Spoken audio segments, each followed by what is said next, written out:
Major Mohammad Ali Shah हमारे साथ जुड़ चुके हैं, एक्स आर्मी ऑफिसर हैं। और ये तस्वीरें आप देख सकते हैं इस वक्त पर ओम बिरला के अपने आवास से, जहां पर झंडा फहराने के बाद राष्ट्रगान का कार्यक्रम चल रहा है।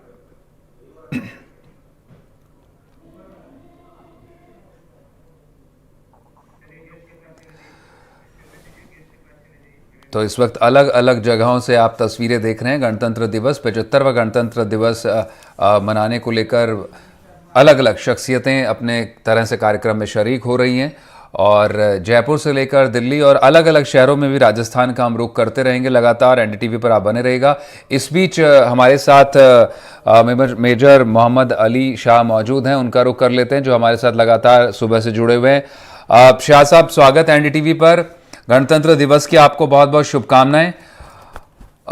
निश्चित रूप से 75वां गणतंत्र दिवस एक खास मायने, क्योंकि पहले से हम 75 साल पूरे कर चुके हैं आज़ादी के, और जिस तरह से कहा जा रहा है सरकार की ओर से भी कि अमृत काल में भारत ने प्रवेश किया, और अब 25 साल बाद जब भारत की आज़ादी के 100 साल पूरे होंगे तो निश्चित रूप से एक सदी पूरी आज़ादी की उसकी ओर अब हम बढ़ना शुरू हो गए हैं।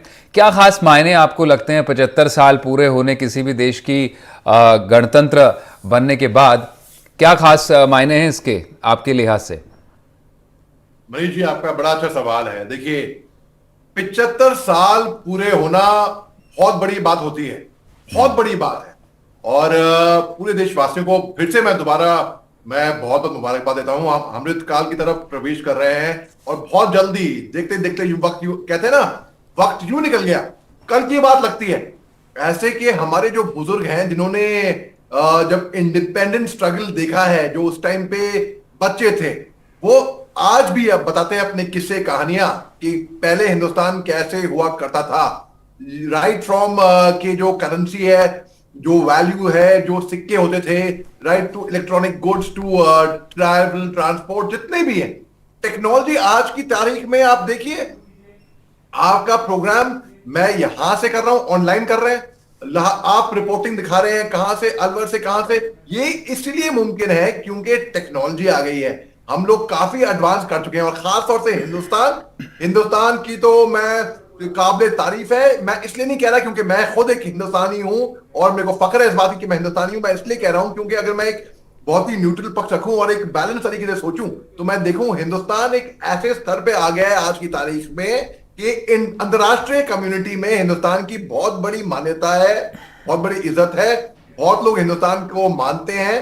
फॉरेनर्स की मैं बात कर रहा हूं, और सबकी नजरें, दुनिया भर की नजरें हिंदुस्तान पे टिकी हुई हैं कि आज हिंदुस्तान जो कदम उठाता है, इसीलिए हमारी फॉरेन पॉलिसी जो है बहुत ही इंपॉर्टेंट है, और बहुत ही सटीक, एक्यूरेट, और अव्वल दर्जे की मैं मानता हूं।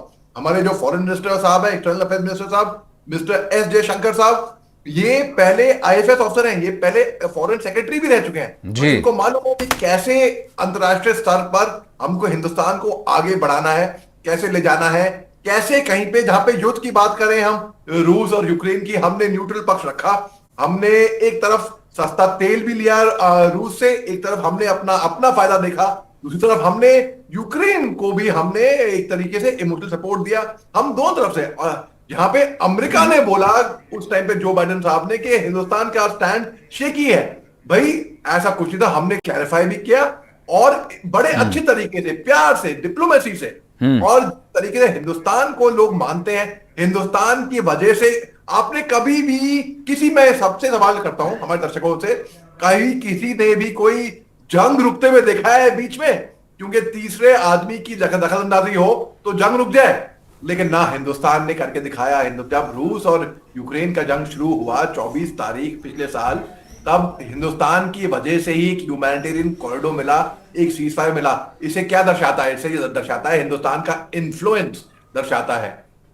आज की तारीख में हम मेक इन इंडिया हम जो कर रहे हैं, हम आज भी अब कर्तव्य पथ पे आप देखेंगे, जब झांके देखेंगे, हमारे डिफेंस मिनिस्टर राजनाथ सिंह साहब ने सही कहा था कि हम चाहते हैं कि हिंदुस्तान केवल हिंदुस्तान के लिए ही ना बनाए, but make for the world बनाए। आज की तारीख में हम फिलीपींस जैसे अन्य देशों को हम डिफेंस इक्विपमेंट सप्लाई करते हैं। एक जमाना यह था कि हम बस केवल देखते थे इजराइल को, रूस को, अमेरिका को, जो हमारे डिफेंस पार्टनर हैं, जो हमको डिफेंस इक्विपमेंट सप्लाई करते थे। हम इतना आत्मनिर्भर हो गए हैं और होने की राहत पे हैं और ज्यादा, कि हम खुद तो खुद अपने पैरों पे खड़े हैं, दूसरों को भी सहयोग दे रहे हैं। तो हिंदुस्तान ने, और खास तौर से आज का दिन वो दिन है इतना खास कि आज से ठीक 16 साल पहले मनीष जी, मैंने उस टाइम कर्तव्य पथ राजपथ हुआ करता था, असम राइफल्स का मार्चिंग दस्ता कमांड किया था। और मेरे दोनों पांव में, आप यकीन नहीं मानेंगे, दोनों पांव में फ्रैक्चर थे, स्ट्रेस फ्रैक्चर थे। उसके बावजूद भी वो जो दर्द हुआ, पेन किलर्स पे लिया, वो दर्द उस जोश के आगे कुछ भी नहीं है जो उस टाइम पे राजपथ तब हुआ करता था। कर्तव्य पथ है, जो दर्शक देख रहे थे, जो मीडिया देख रही थी, उनके अलावा मेरे पीछे जो मेरे जाबाज फौजी थे, जो मेरे साथी थे, जो मेरे जवान थे, उनको लीड करता हुआ मैं कर्तव्य पथ से गुजरा और इंडिया गेट से लेफ्ट मुड़ा, वहां से लाल किले की तरफ। जो जोश हमारे जवानों का था, और आज की तारीख में हम पूरा हिंदुस्तान गणतंत्र दिवस अच्छी तरीके से मना पा रहा है अपने अपने राज्यों में, चाहे दिल्ली में हो, चाहे जयपुर में हो, चाहे कहीं पे भी हो। इसलिए क्योंकि हमारे देश के जाबाज फौजी अपनी जान की परवाह करे बगैर, अपनी जान की बाजी लगाकर, अपनी जानों पे खेलकर हमारे मुल्क की सरहदों की हिफाजत कर रहे हैं, दूर दराज इलाकों में, जानों में खून जमा देने वाली ठंड में।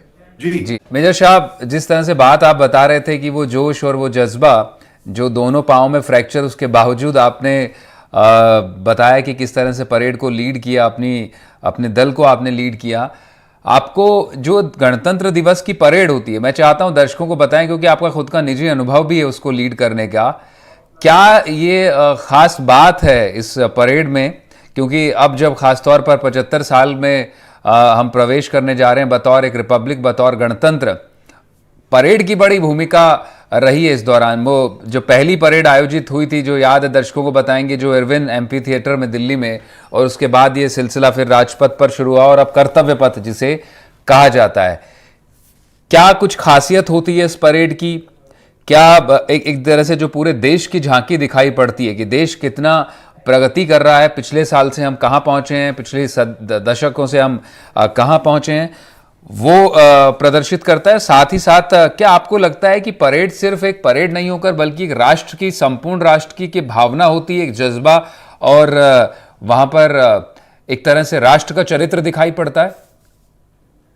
मनीष जी, आपने बहुत ही इंटेलिजेंट बात करी है, सूझबूझ वाली बात करी है। देखिए, बिल्कुल सही फरमाया आपने। मैं कई लोग, उनकी भी गलती नहीं है, मैं थोड़ा इग्नोरेंस होगा, वो बोलते हैं कि भाई 26 जनवरी को, बच्चे खास तौर से, इनको मालूम नहीं है, वो हैप्पी इंडिपेंडेंस डे बोलते हैं और 15 अगस्त को आपकी रिपब्लिक डे बोलते हैं। ऐसा भी कुछ छोटे बच्चे होते हैं। जी जी जी। उनकी एजुकेशन के लिए आपके माध्यम से मैं ये बताना चाहूंगा कि आपने बताया कि 15 अगस्त 1947 को हमको आजादी मिली, ठीक है, वो इंडिपेंडेंस डे होता है। जी, और ये बच्चों के लिए बता रहा हूं मैं, जो जी जी बिल्कुल, नहीं निश्चित रूप से, बिल्कुल बच्चे भी, हाँ निश्चित रूप से उनको भी जानकारी मिलनी चाहिए। जी, और 26 जनवरी को रिपब्लिक डे होता है। हमारा रिपब्लिक, हमारा जो कॉन्स्टिट्यूशन है, हमारा रिपब्लिक वो आया था इन इफेक्ट आया था। अब बात ऐसी है कि अब लोग बोलेंगे भाई, अगर इंडिपेंडेंस डे 15 अगस्त को हुआ, रिपब्लिक डे 26 जनवरी को क्यों मनाया जाता है? क्योंकि फर्क है। ये जो हमें बच्चे सुन रहे हैं कि देखिए, वो आजादी मिली हमारे मुल्क को, हमें गुलामी से, अंग्रेजों की, ठीक है, और ये कॉन्स्टिट्यूशन ऑफ इंडिया, रिपब्लिक जब बना, जब हिंदुस्तानी रिपब्लिक बना, तब बना वो 26 जनवरी को। तो फर्क है। अब आपने, क्योंकि आपने परेड की भी बात की, तो मैं आपको बताता हूं कि जो बच्चे फौज में जाना चाहते हैं उनके लिए खास तौर से, क्योंकि राजस्थान से तो बहुत लोग हैं जो फौज में जाना चाहते हैं, ऑफिसर बनना चाहते हैं, जो अग्निवीर बनना चाहते हैं, जो देश की सेवा करना चाहते हैं। देखिए, देश की सेवा, जैसे कि हमारे लीडर साहब ने बताया कि देश की सेवा करनी है तो अपना काम करिए, ईमानदारी से, मेहनत से, लगन से, वो देश की सेवा है। और देश की सेवा करनी है अगर फौज में, तो वो अलग बात है। मैं कहता हूं देश की सेवा हर कोई करता है, केवल फौजी ही नहीं। जो देखिए, हमारे मनीष साहब है, वो देश की सेवा कर रहे हैं, इससे पहले मनीष जी थी, वो देश की सेवा कर रही हैं। जो टीचर हैं, जो डॉक्टर हैं, जो इंजीनियर हैं, जो साइंटिस्ट हैं, वो देश की सेवा कर रहे हैं। मैं कहता हूं जो म्युनिसिपैलिटी का आदमी है, जो नाली साफ करता है वो भी देश की सेवा कर रहा है अपने तरीके से। तो वही काम, जो भी काम कोई भी इंसान करे, बखूबी मेहनत, लगन और ईमानदारी से करे और उसको खूब इंजॉय करके करे, उसको काम समझ के ना करे। जैसे कि आप करते हैं, मनीष जी कर रही हैं अपना काम, आप वो दिखता है। मैं आप लोगों का काम बहुत फॉलो करता हूं करीब से, आप लोग इंजॉय करते हैं अपना काम। बस उसी तरीके से लोग, देशवासी भी प्रेरणा लें और इंजॉय करके करें। जो पैशन दिखता है, इसी से ही देश आगे बढ़ेगा और यही बहुत बड़ा योगदान होगा। कई लोग कहते हैं सर मैं फौज में जाना चाहता हूं। क्यों भाई? सर मैं देश के लिए मर मिटना चाहता हूं इसलिए। अरे भैया, मर मिट के किसी ने कोई जंग नहीं जीता है। मकसद होना चाहिए हमें देश के लिए, हम तैयार हैं मर मिटने के लिए, हम तो बिल्कुल तैयार हैं। लेकिन क्या उसे हल निकलेगा? हमारा उद्देश्य यह होना चाहिए कि दुश्मन को अपने मुल्क के लिए मारो, दुश्मन को शहीद करो, बजाय कि हम शहीद होए। ठीक है, अच्छा, अगर हम शहीद भी हुए तो भी हम तैयार हैं, हंस के अपनी जान देने को तैयार हैं। और जिस तरीके से आप परेड का वो दिखा रहे हैं स्क्रीन पे, मैं 4 लाइनें कहूंगा। कंधों से मिलते हैं कंधे, कदमों से कदम मिलते हैं, हम चलते हैं जब ऐसे तो दिल दुश्मन के हिलते हैं। और एक और मैं चीज बोलना चाहूंगा, भूलेगा ना ये जहां, हम अपने वतन के लिए हंस के मर जाएंगे भैया। तो ये है हिंदुस्तानियों का जोश, जज्बा। जहां पे एक और बात आपको बताऊं, मैं आपको बड़े अच्छी बात है, मजे की बात है ये, कि हिंदुस्तान के जो सैनिक हैं, कि जो फौजी हैं, वो हमारी जो ट्रेनिंग इतनी रिगरस होती है, हमको इतना टफन किया जाता है ट्रेनिंग के तौर पर, वही वैसे ही चीन के सैनिक नहीं है। वो चॉकलेट क्रीम सोल्जर हैं, उनसे जाड़े झेले नहीं जाते। मैं उनकी बुराइयां नहीं करना चाहता, मगर मैं फैक्ट बता रहा हूं, हकीकत की बात मैं रिपोर्ट कर रहा हूं। वो जाड़ों में रोबोटिक आर्मी, एक मशीनरी टेक्नोलॉजी का इस्तेमाल करते हैं वहां पे। लेकिन हिंदुस्तान के फौजी अपनी जान की बाजी लगा देते हैं और बिल्कुल सेल्फलेसली, बिल्कुल अपनी परवाह नहीं करते हैं, वतन के लिए ही जीते हैं। और जो आपने ट्रेनिंग के बारे में सुना होगा, फौज की ट्रेनिंग के बारे में, भाई जितना सुना है, जो सुना है, हो सकता है कि वो गलत हो, उससे कई ज्यादा कठोर ट्रेनिंग होती है और वो पक्का मजबूत कर देती है एक फौजी का जोश, जज्बा, जुनून, जो कि देश के प्रति भावना हो। और जो 26 जनवरी परेड की जो ट्रेनिंग होती है, वो आप देखिए, वैसे ही ट्रेनिंग करके आप फौजी बने, उसमें भी परेड मार्चिंग की आपने ट्रेनिंग ली, बिल्कुल, उसमें से भी cream, best of the best जिनको कहते हैं, वही बेस्ट, वही बिल्कुल। इतना बड़ा देश, इतना व्यापक है, उसमें बेस्ट का प्रदर्शन 26 जनवरी को कर्तव्य पथ पर होता है।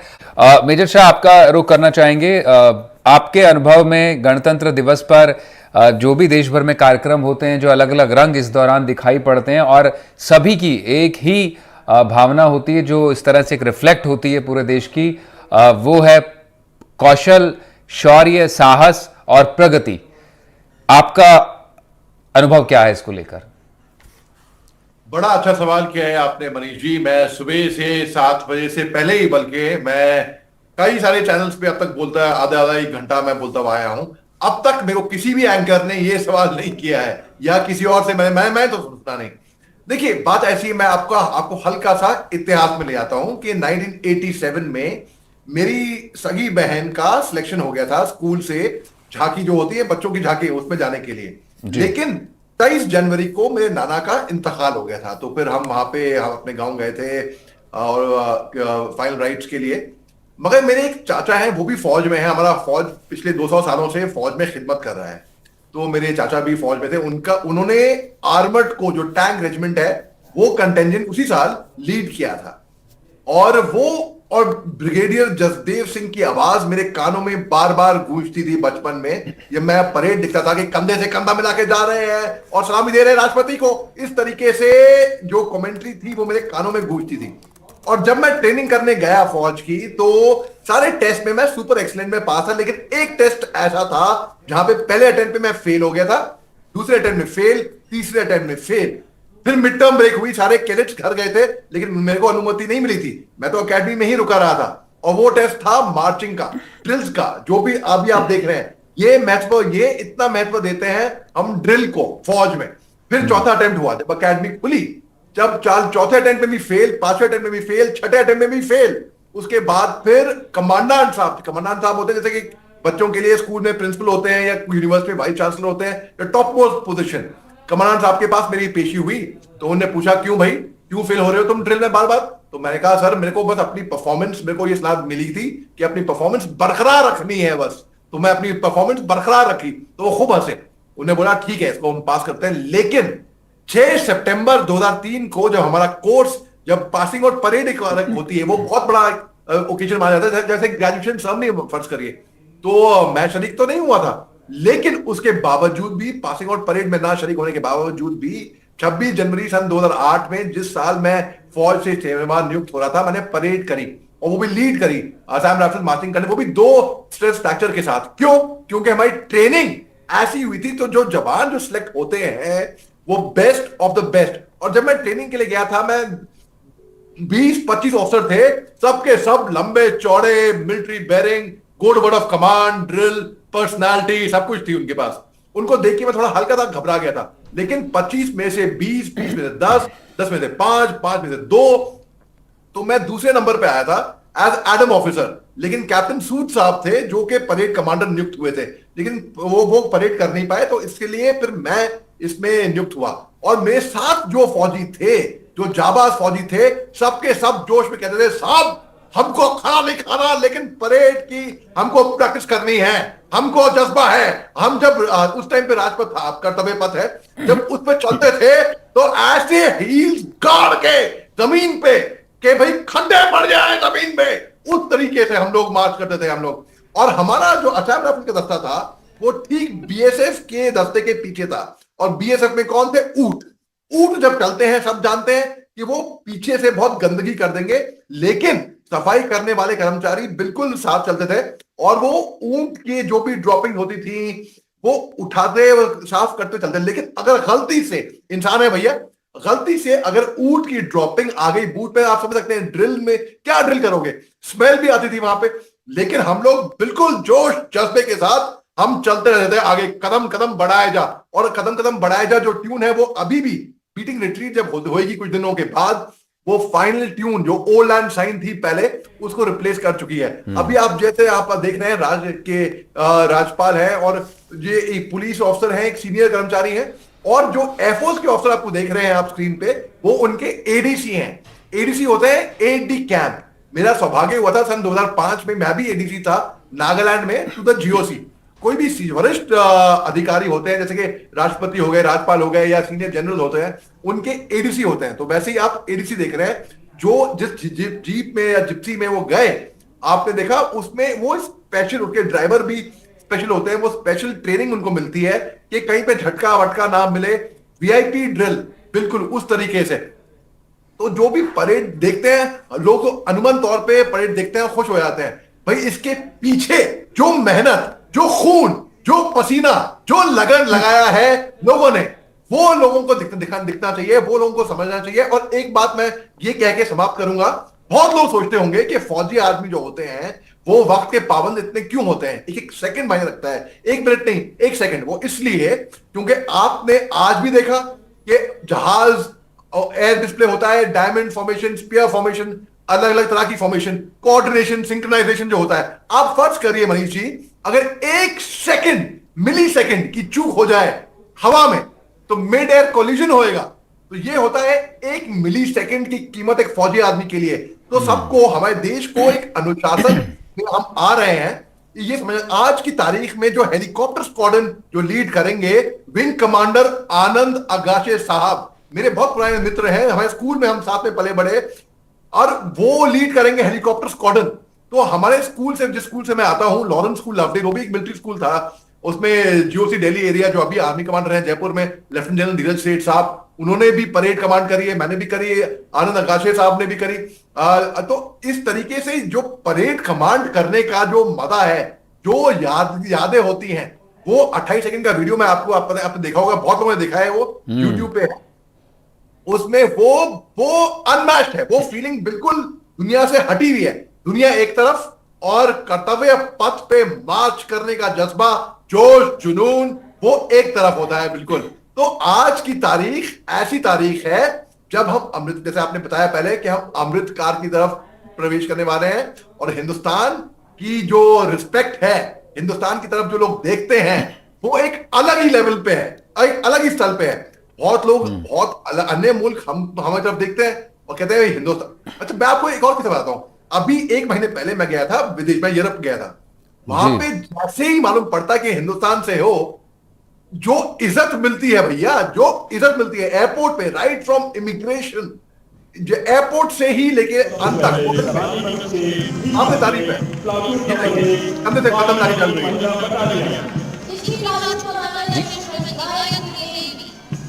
जी जी जी, मैं पर कि महिलाएं कितनी कांधे से कांधा मिलाकर खड़ी हुई, जैसा मेजर शाह भी कह रहे थे, कंधे से जब मिलते हैं कंधे, कदमों से कदम मिलते हैं।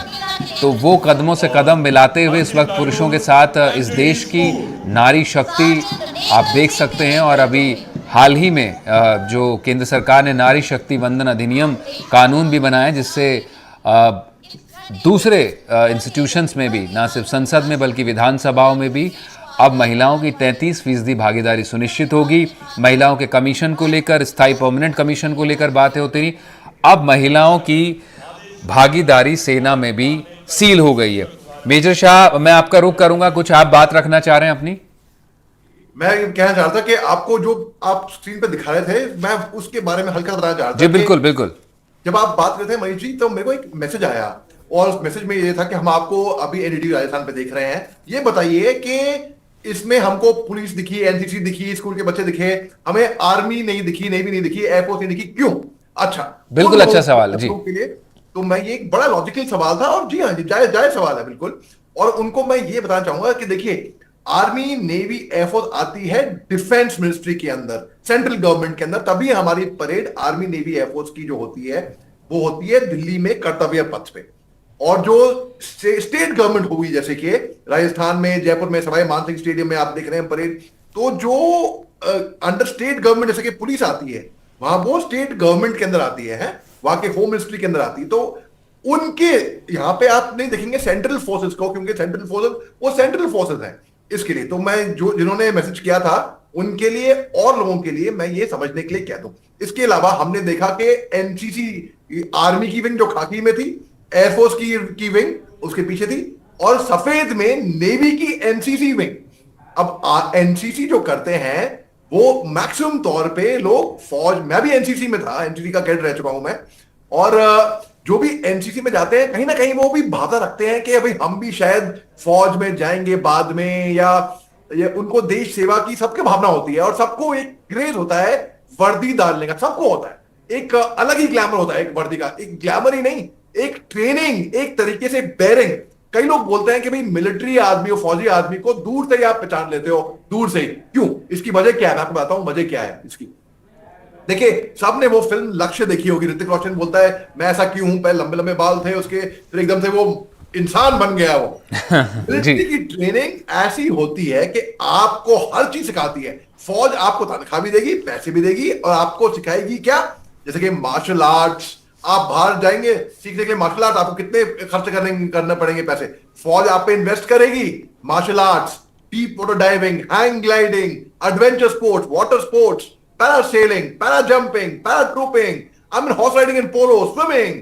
आप देखिए ऐसी सी चीजें फौज, तो मैं कहूंगा ये आज का वो दिन है, मैं मोटिवेट करना चाहूंगा खास तौर से राजस्थान से स्पेशली, क्योंकि बहुत सी युवा पीढ़ी है फौज जो राजस्थान से खास तौर से फौज में आना चाहते हैं, और बहुत ही अच्छा निर्णय है। और मैं ये कहता हूं कि भैया अगर नौकरी करनी है, मैं आदर करता हूं हर एक नौकरी का, लेकिन फौज से बेहतर कोई नौकरी है ही नहीं। और वो नौकरी नहीं है, वो वे ऑफ लाइफ है, वो जिंदगी जीने का तरीका है। आप देखिए कितनी बखूबी से, कितनी शानदार तरीके से परेड कमांडर पढ़ रहे हैं, वहां पे जाके परेड की वो अनुमति लेंगे कि परेड का निरीक्षण करने के लिए अनुमति चाहता हूं श्रीमान।